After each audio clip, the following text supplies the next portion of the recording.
en líka kvíðin. Hún glöð yfir því að barn færir henni hærri sess í fjölskyldunni.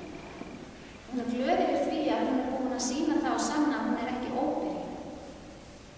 En hún líka kvíðin vegna þess að ef að barni verður stúlka, þá hún áfram á meðal þeirra lægst settu í fjölskyldunni.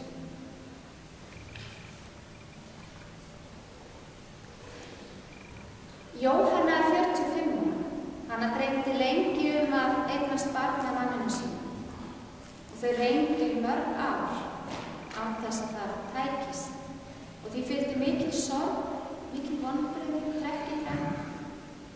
Og loksins þá ákváðu þau að sætta sig við þetta hlutskipti að vera barnlaus.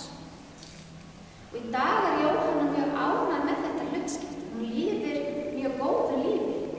Hún á stóra fjölskyldu og mikið af systkinabörnum sem að hún dugleg að sinna. Hún ferðast mikið með manninu sínum og hún hefur haft tækifæri til þess að láta gott á sig leiða í lífinu. María 14 ára og hún býr í Ísrael. Eftir ár þá á hún að giftast honum Jósef. Og María veit að Jósef góður maður, en hún hefur aldrei hitt. Hún bara treystir því að foreldrar hennar hafi valið handa henni góðan mann og hún veit að Jósef hefur gott orðspor og hann þokkalega stæður. En María hugsi yfir draumi sem hana dreymdi. Hana dreymdi eða hún var ekki alveg viss hvort þetta væri draumur. Það kom til hennar engill sem sagði að hún myndi verða ófrísk eða hún væri orðin ófrísk.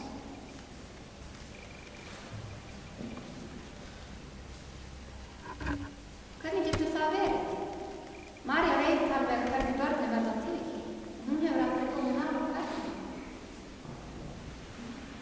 Samt líður henni undarlega. Hún veit að hún ætti í rauninni að vera hrædd og kvíðin. En það einhver undarlegur ró í hjarta hennar og djúp gleði. Og hún veit að það eina sem hún getur gert að treysta Guð.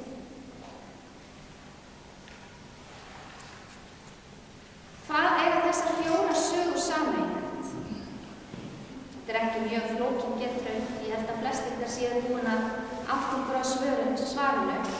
Þær fjalla allar konur og barnir. Og örlög hverrar konu móðurhlutverk. Ég leyfi mér að fullyrða þetta, jafnvel þó að verða ekki allar konur mæður. Því að ekkert skilgreinir okkur konur meira heldur en móðurhlutverki, hvorki hér áður fyrir né nú. Sú sem að verður móðir upp frá því fyrst og fremst móðir. Og þessi skilgreining svo sterk að ef einhver kona kemst í fréttir að þá yfirleitt látt að fylgja með ef hún móðir. Þá jafnvel þessu margra barna móðir. Og sú sem að ekki verður móðir, einhverja hluta vegna, hún líka skilgreind út frá því hlutskipti. Og hún uppsker margvísleg viðbrögð. Stundum samúð og hluttekningu, stundum jafnvel fyrirlitningu og niðurlægjandi viðmót. Og konurnar hér í þessum sögum sem að við heyrðum, þær í mismunandi stöðu og þær mismunandi val hlutskipti. En þær allar undir þessu lögmáli að verða móðir eða verða ekki móðir. Móðurhlutverkið örlög.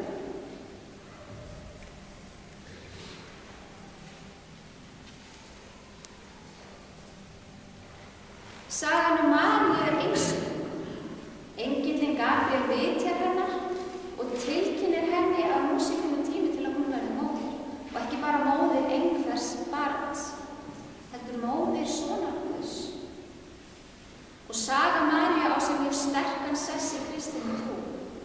Hlutskipti þessarar ungu stúlku var það fyrirmyndar hlutskipti allra kvenna á öllum tímum. Og orð hennar, ég ambátt drottins verði mér eftir orðum þínum, urðu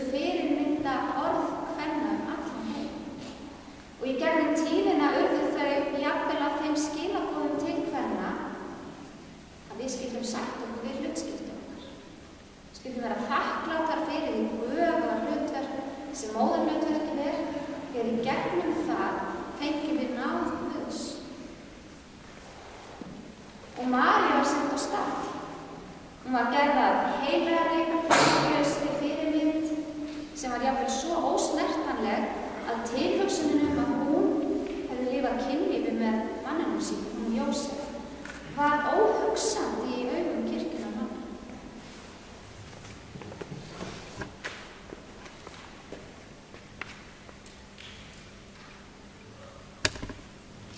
En María var bara ung stúlka. Stúlka sem átti í raun fárra kosta völ. Hún hafði ekki það val sem að við konur í dag hér á Vesturlöndum höfum með barnanir. En hún hafði val afstöðu. Afstöðu til þess hlutverks sem Guð hafði valið. Hún valdi gleðina og fögnuðinn. Seinna í Guðspjallskaflanum þá lesum við lofsöng Maríu, eitt af áhrifamesta ljóð allra tíma, Magnificat. Við syngjum það meðal annars í hátíðasöngunum á jólum í kirkjunni. Önd mín lofar Drottinn og andi minn gleðst yfir Guði frelsarinn. María valdi lífið og fögnuðinn. Hún valdi að taka hlutskipti sínu með æðruleysi og treysta Guð. Og þar getum við tekið okkur hana til fyrirmyndar, ekki bara við konur, heldur allir menn á öllum tímum. Hlutskipti okkar kvenna eru misjöfn, en móðurhlutverkið það skipar alltaf stóran sess í því hlutskipti. Hvort sem við erum ríkar eða fátækar, hvort sem við búum við sjálfstæði og öryggi eða ósjálfstæði og óöryggi. Og við íslenskar konur, við megum vera þakklátar fyrir það val sem að við höfum þegar að kemur þessu mann. En þetta val, það er ekki sjálfsagt.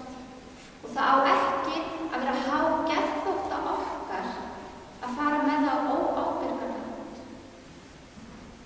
Það hefur mikið verið talað ótímabærar hjúkanir unglingsstúlkna og fóstureyðingar eru algengari hér heldur en í nágrannalöndunum. Það er áhyggjuefni. En það er hlutverk okkar sem erum eldri og lífsreyndari að ala börnin okkar upp í ábyrg og hugsanahætti. Hugsanahætti sem að gengur út af það að hver einasta manneskja ber ábyrg á sjálfu sinni, ber ábyrg á hegðun sinni og þar á meðal kynni.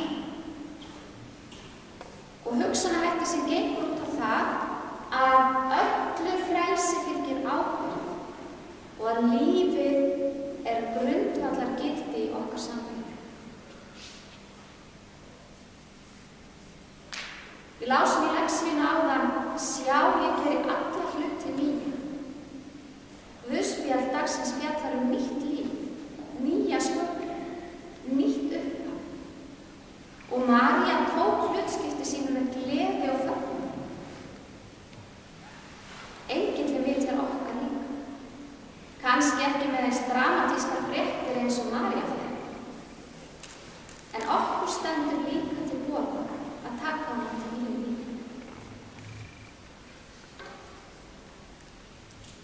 Guð segir við okkur, vilt þú þiggja það sem ég á að gefa þér? Kannski vill hann gefa þér gleði til þess að lifa með hlutskipti þínu í lífi. Kannski vill hann gefa þér kjark til að breyta því hlutskipti. Kannski vill hann efla þig í því að taka ábyrgð á lífið þínu eða hjálpa þér að standa með sjálfur eða sjálfur. Og hvað svo sem það er sem Guð vill gefa þér, þá er valið þitt. Guð gefið að þú þiggir og njótir. Dýr sé Guð í Föður sinn og heilögum anda, svo sem var í upphafi og verður aldir. Amen.